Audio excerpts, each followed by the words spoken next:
Hi guys, तो आज का जो अपना नेक्स्ट टॉपिक है वो है maximum average power transfer. Maximum average power transfer. तो हमने जो डीसी सर्किट है उसमें भी देखा था कि मैक्सिमम पावर ट्रांसफ़र की जो कंडीशन होती है वो क्या होती है कि जो लोड रेजिस्टेंस है वो किसके बराबर होना चाहिए, थेवेनिन इक्विवेलेंट रेजिस्टेंस के। ठीक है, लेकिन यहाँ पे क्या है, यहाँ पे जो लोड होगा वो क्या होगा, इम्पीडेंस टाइप में। तो यहाँ पे देखिए कंडीशन किस तरीके से थोड़ी सी चेंज होगी।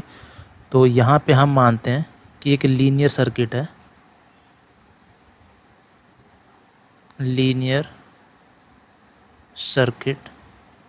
ठीक है, और यहाँ पे क्या लगा है, एक लोड जिसको हम कैपिटल ZL से रिप्रेजेंट कर रहे हैं। ठीक है, तो इस लीनियर सर्किट को अगर हम थेवेनाइज करेंगे तो क्या आएगा, एक तो वी थेवेनिन और इम्पीडेंस आएगी जेड थेवेनिन। ये तो थेवेनिन इक्विवेलेंट हो गया किसका, लीनियर सर्किट का। और यहाँ पे क्या है, लोड ZL। तो यहाँ पे आपको पता है कि जो ZTH है वो किसके इक्वल है, RTH प्लस JXTH। एंड जो ZL है वो किसके इक्वल है, RL प्लस JXL के। तो यहाँ पे देखिए हम जो मैक्सिमम पावर की कंडीशन फाइंड आउट करना चाह रहे हैं वो क्या है, वो एवरेज पावर है, मैक्सिमम एवरेज पावर ट्रांसफ़र। तो यहाँ पे जो ZL है इसमें JXL वाला पार्ट है, तो जो JXL है इसमें जो एवरेज पावर होगी वो ऑलवेज क्या होगी, ज़ीरो। तो देखिए ये वाली जो बातें हैं इसको हम जब AC पावर पढ़ेंगे, शायद इससे next chapter AC power analysis ही स्टार्ट कर देंगे, तो उसमें आपको ये सब चीज़ें क्लियरली पता लग जाएंगे कि जो एवरेज पावर होती है वो किसके बराबर होती है, VRMS IRMS cos of phi. तो यहाँ पे जो पावर फैक्टर एंगल है फाई, वो वोल्टेज और करंट के बीच में JXL में कितना होगा, 90 डिग्री। इसलिए यहाँ पे जो एवरेज पावर होगी वो क्या होगी, ज़ीरो। तो जो एवरेज पावर डेसिपेशन होगा वो ओनली जो रेजिस्टेंस RL है इसमें होगा। तो यहाँ पे हम पावर लिख रहे हैं। ठीक है, तो हम पावर को किस तरीके से लिखेंगे, VRMS IRMS, और जो कोस फाई होता है रेजिस्टेंस के लिए वो क्या होगा, 1। क्यों, क्योंकि वोल्टेज और करंट सेम फेज में होंगे। तो इसको हम किस तरीके से लिख सकते हैं, IRMS का होल स्क्वायर इंटू R। और IRMS किसके बराबर होगा, Im/√2। तो इसको मान लो फेजर में लिख रहे हैं तो ऐसे लिखते हैं ना, I एट एन एंगल 0, इस तरीके से। तो जो I होता है ये क्या होता है, मैक्सिमम वैल्यू ही तो होती है यहाँ पे। तो यहाँ पे लिख देते हैं मोड I²।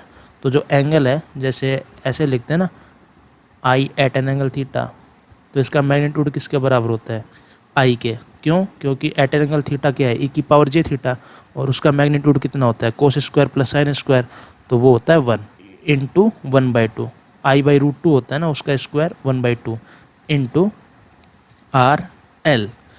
तो यहाँ पे जो I है इसकी वैल्यू हमें सब्सटीट्यूट करनी पड़ेगी। तो I की वैल्यू क्या है, हेयर I इक्वल्स टू, तो I किस तरीके से निकालेंगे, V/R।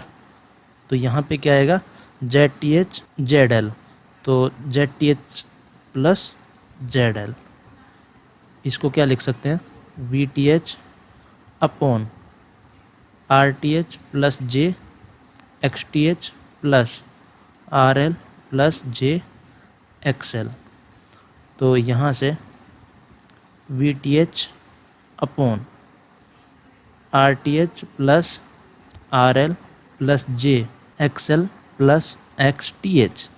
तो यहाँ पे आपको पता है कि जो एक करंट आई है इसका एक मैग्नीट्यूड है और एक एंगल है। तो जब इसका मैग्नीट्यूड लेंगे तो जो एंगल वाला पार्ट है वो क्या हो जाएगा, 1। इसको इस तरीके से लिख सकते हैं ना, जैसे I at an angle theta आएगा, यहाँ से थीटा क्या आएगा, minus tan inverse XL plus X T H upon R T H plus R L, उसकी वैल्यू क्या होगी फिर 1, उसका मैग्नीट्यूड लेंगे। तो हम यहाँ पर केवल जो पीक है आई एम उसकी बात कर रहे हैं, तो वो किसके बराबर होगा, यहाँ से जो मोड आई है वो किसके बराबर होगा, magnitude V T H upon square root of R T H plus R L का whole square plus X T H plus X L का होल स्क्वायर।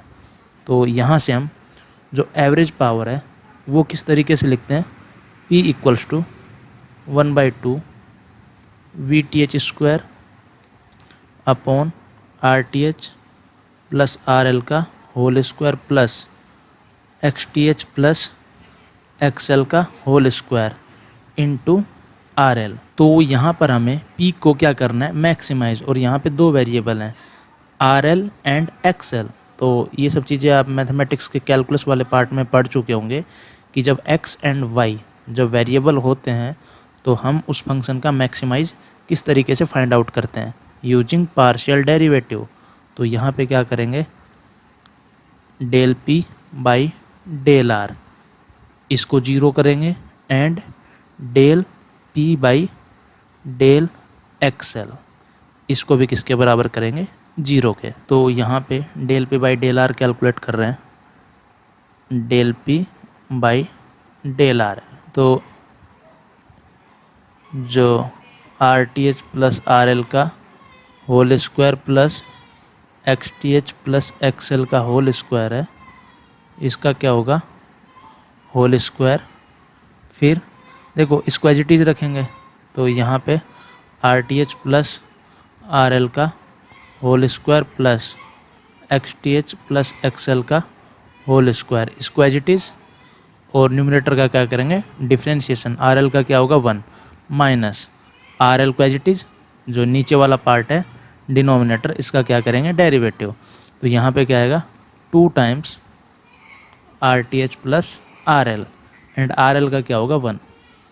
और यहाँ पे कुछ कांस्टेंट थे 1/2 वी टी एच का होल स्क्वायर, इसको तो फाइनली जीरो के बराबर रखना है, तो वो कहाँ पे जाएंगे, जीरो पे। तो देखो ये वाला पार्ट है, ये तो जीरो हो नहीं सकता, तो इसको तो हम जीरो की तरफ ट्रांसफ़र कर सकते हैं। तो ये वाले जो पार्ट है इसको हम क्या लिख सकते हैं, this implies R T H plus R L का whole square plus X T H plus X L का whole square equals to 2 R L into R T H plus R L. तो यहाँ पे क्या होगा, A square plus B square plus 2ab and यहाँ पे X T H plus X L का whole square equals to 2 R L R T H plus 2 R L का whole square. तो देखो ये वाला पार्ट कैंसिल हुआ और यहाँ पे आर एल स्क्वायर, तो यहाँ पे क्या बचेगा, आर एल स्क्वायर। तो यहाँ से जो आर एल है ये तो एक पॉजिटिव नंबर होगा, तो इसलिए यहाँ पे प्लस माइनस यूज़ नहीं कर रहे, इसकी वैल्यू क्या आएगी, are T H square plus X T H plus X L का होल स्क्वायर। ये किसकी वैल्यू आ गई, आर एल की। अब क्या फाइंड आउट करते हैं, del P by del X L. तो ये क्या आएगा, देखो जो डिनोमिनेटर का स्क्वायर, लेकिन जो न्यूमरेटर है इसका जब डेरिवेटिव करेंगे तो क्या आएगा, जीरो, क्योंकि यहाँ पे एक्सएल तो है ही नहीं। तो यहाँ पे क्या करेंगे, देखो यहाँ पे स्क्वायर, तो क्या होगा ये R T H plus R L, R T H plus R L का whole square plus X T H plus X L का होल स्क्वायर। देखो इसका स्क्वायर, अब इसको एज इट इज रखा, फिर ऊपर वाले का डिफ्रेंशिएशन माइनस, अब क्या करेंगे, ऊपर वाले को एज इट इज, जो न्यूमरेटर है ना उसको एज इट इज रखेंगे। तो न्यूमरेटर क्या है, देखो यहाँ पे आर एल, इसको एज इट इज, और इसका डेरिवेटिव क्या होगा 2 x T H plus X L and x L का क्या होगा 1 इक्वल्स टू 0। तो दिस इम्प्लाइज, देखो ये वाला पार्ट तो जीरो के इक्वल है नहीं, तो इसको हम क्रॉस मल्टीप्लाई कर सकते हैं। तो यहाँ से X L plus X T H equals to 0 this implies XL equals to minus X T H. तो ये दोनों कंडीशन एक साथ सेटिस्फाई होनी चाहिए। इसका मतलब जो आर एल है वो किसके इक्वल आएगा, square root of R T H का whole square plus X L की वैल्यू क्या है, माइनस एक्स टी एच। तो यहाँ पे आर एल की वैल्यू किसके बराबर आ गई, आर टी एच के। Means Z L equals to R L plus J X L. इसकी वैल्यू किसके इक्वल आ गई, आर एल की वैल्यू क्या है, आर टी एच और minus J X T H, means Z T H conjugate. तो ये काफ़ी इम्पोर्टेंट कंडीशन है कि मैक्सिमम पावर ट्रांसफ़र थ्योरम यहाँ पे किस तरीके से चेंज हुई है कि जो जेड एल है वो थेवेनियन इक्विवेलेंट इम्पीडेंस का क्या होना चाहिए, कॉन्जुगेट। ओके, तो अब देखिए, अब इसमें कुछ इम्पोर्टेंट केस डिस्कस करते हैं, ठीक है, जो काफ़ी इम्पोर्टेंट है। केस वन, तो केस वन ले रहे हैं, both are L and x L R variable. देखो हमने क्या किया, जो जेड एल था उसमें क्या था, R L plus J X L. हमने दोनों के साथ पार्शियल डेरिवेटिव किया ना, del P by R L del R L and del P by del X L equal to 0 किया। इसका मतलब आर एल और एक्स एल दोनों क्या हैं, वेरिएबल हैं, तभी तो उनके रेस्पेक्ट में हमने क्या किया, पार्शियल डेरिवेटिव। तो यहाँ पे जो मैक्सिमम पावर ट्रांसफ़र की जो कंडीशन आई वो क्या आई, Z L equals to Z T H conjugate, means R T H minus J X T H. देखो ये कंडीशन का तो अभी हमने प्रूफ किया है, ठीक है। अब देखिए जो सेकंड केस है ये क्या है, केस टू। यहाँ पे R L is variable but X L is constant. तो देखिए कोई नई कंडीशन नहीं है, अगर आप ध्यान से देखेंगे तो इसका भी प्रूफ हम कर चुके हैं। कहाँ पे, देखो del P by del R L को 0 किया तो आर एल किसके बराबर आया, आर टी एच स्क्वायर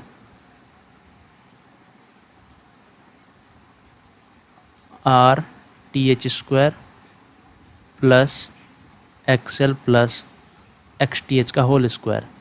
ये किस कंडीशन से आया था, ये आया था del P by del R L 0 करने से। तो ये वाली कंडीशन ही मैक्सिमम पावर ट्रांसफ़र के लिए क्या होगी, एप्लीकेबल। क्यों, क्योंकि एक्सेल तो कांस्टेंट है। तो जो दूसरी कंडीशन हमने निकाली थी वहाँ पे एक्सेल तो वेरिएबल था ही नहीं। अरे जब हमने बताया था कि जब दो दो वेरिएबल आ जाते हैं किसी फंक्शन में तो उस फंक्शन को मैक्सिमाइज किस तरीके से करते हैं, उन दोनों वेरिएबल के रेस्पेक्ट में हम क्या करते हैं, पार्शियल डेरिवेटिव, और उसको किसके बराबर रखते हैं, 0 के। तो यहाँ पे तो वेरिएबल एक ही है ना, आर एल। तो यहाँ पे अगर ध्यान से देखोगे तो del P by del R L actual में D P by D R L के इक्वलेंट ही हो गया। क्यों, क्योंकि वेरिएबल ओनली आर एल है। तो आर एल के रेस्पेक्ट में क्या करेंगे, डेरिवेटिव, और उसको 0 रख देंगे। तो यही कंडीशन किसकी है, मैक्सिमम पावर ट्रांसफ़र थ्योरम की। अब देखिए केस थ्री, केस थ्री में हम क्या कर रहे हैं, load impedance is purely resistive. तो इस केस को देखिए, देखो इस कंडीशन को थोड़ा समझो ध्यान से। इसका मतलब क्या है कि जो हमने जेड एल माना था R L plus J X L, यहाँ पर ये वाला पार्ट क्या है, 0। ये किसके बराबर है, आर एल के।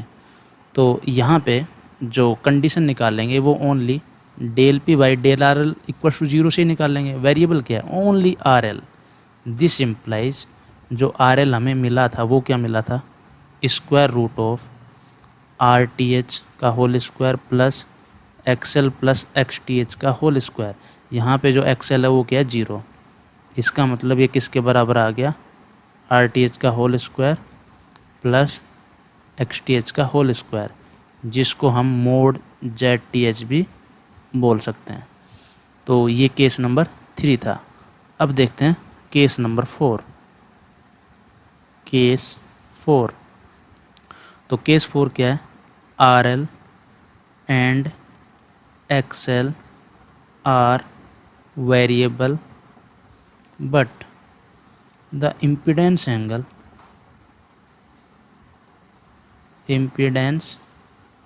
angle is constant।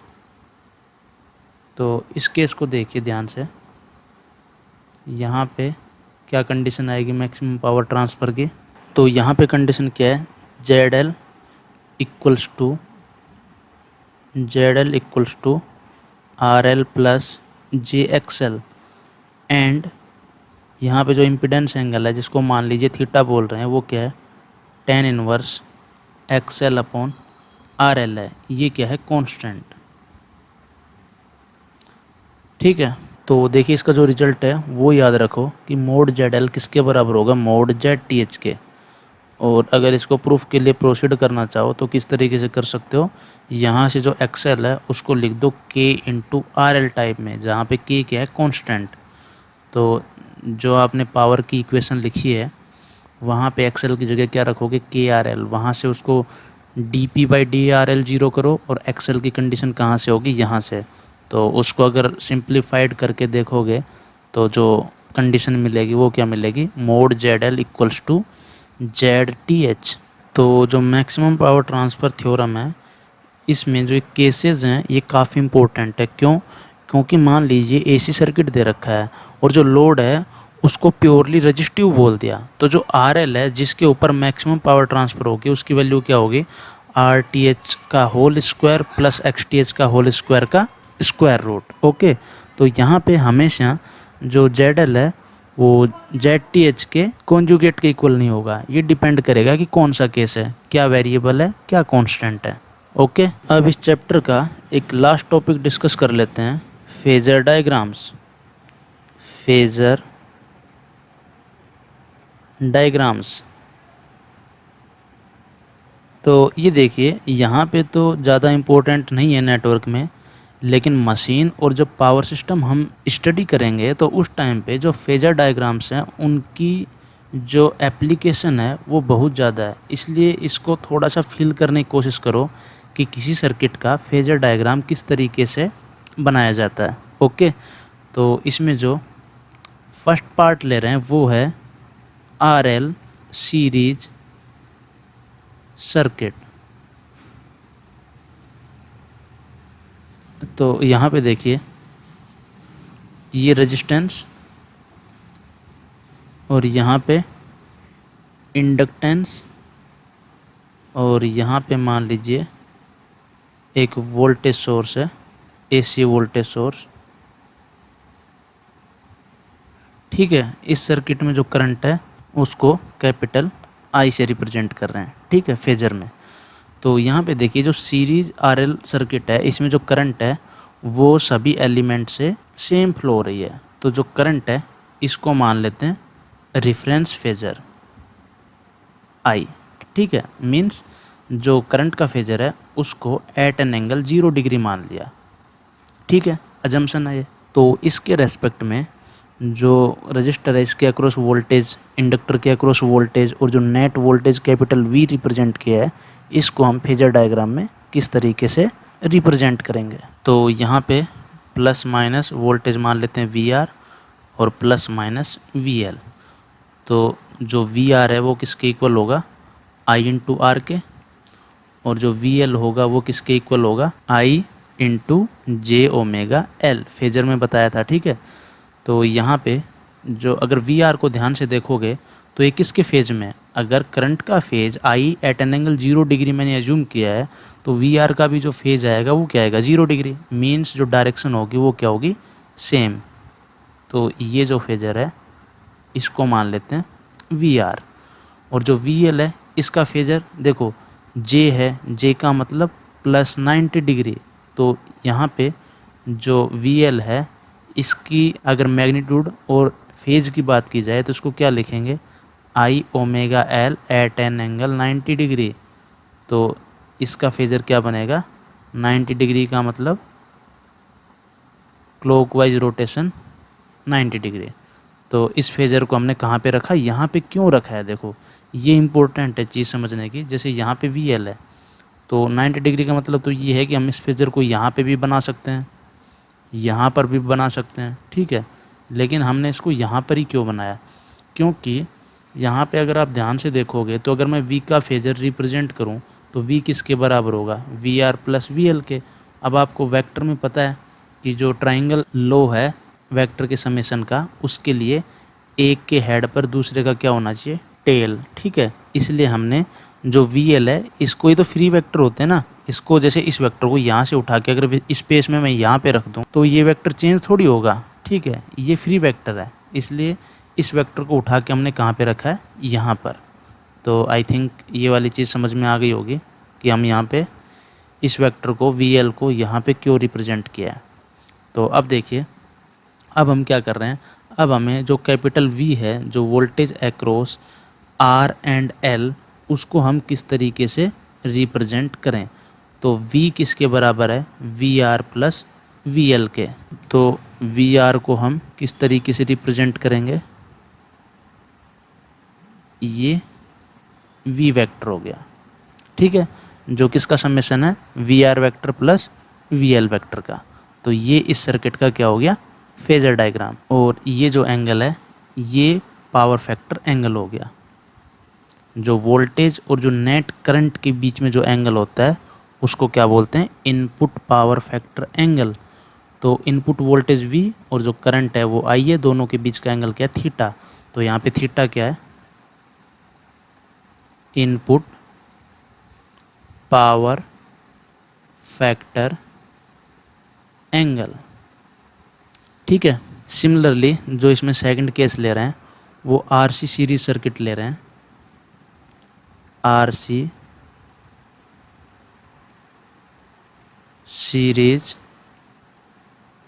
सर्किट। तो यहाँ पे देखिए, यहाँ पे थोड़ा इसको फास्ट एक्सप्लेन कर देते हैं।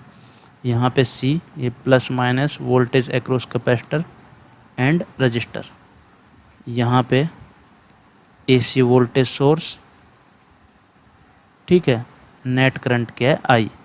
तो यहाँ पे करंट का फेजर रेफरेंस माना, तो VR को मैं क्या लिखूँगा, I इंटू आर, जो सेम फेज में होगा। इसका मतलब ये जो फेजर है ये किसका है, VR का।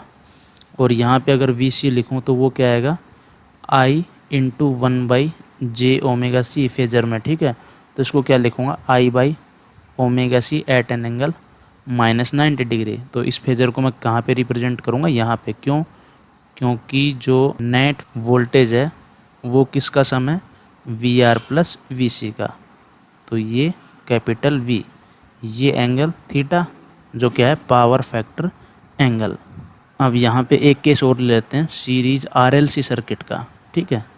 तो थर्ड जो टॉपिक है इसमें वो है RLC सीरीज सर्किट।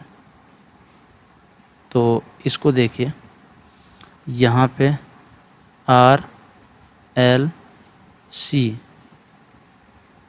यहाँ पे AC voltage source plus minus VR plus minus VL plus minus VC, और जो नेट करंट है वो मान लेते हैं क्या फ्लो हो रही है, I। तो फेजर में रेफरेंस फेजर, अब देखिए VR, अब आपको पता है I इंटू आर है, सेम फेज में होगा, तो ये हो गया VR, ठीक है। और अब VL किसके बराबर होगा, डायरेक्ट लिख रहे हैं I omega L at an angle 90 degree. तो ये 90 डिग्री पे रहेगा, ठीक है। तो देखो इसको 1 मिनट के लिए मैं यहाँ पे रिप्रेजेंट कर रहा हूँ, ठीक है। मान लीजिए यहाँ पे कर देते हैं, चलो। तो ये क्या हो गया, VL। और यहाँ पे जो VC है वो किसके बराबर होगा, I omega C at an angle -90 degree. तो ये किसका फेजर हो गया, VC का। अब यहाँ पे देखिए, अगर I/ओमेगा C इज़ ग्रेटर देन I/ओमेगा L, तो जो कंडीशन आएगी मीन्स 1/ω/c अगर ω/L से ग्रेटर देन है, इसका मतलब जो ये फेजर है इसकी लेंथ क्या होगी ज़्यादा, तो जो नेट फेजर सम होगा इसका वो क्या होगा VC माइनस VL। तो ये कहाँ पे ड्रॉ होगा, नीचे की साइड।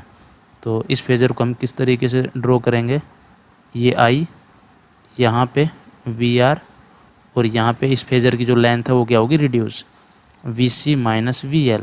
ये जो VL और VC है ना, एक तरीके से पॉजिटिव क्वांटिटी हैं।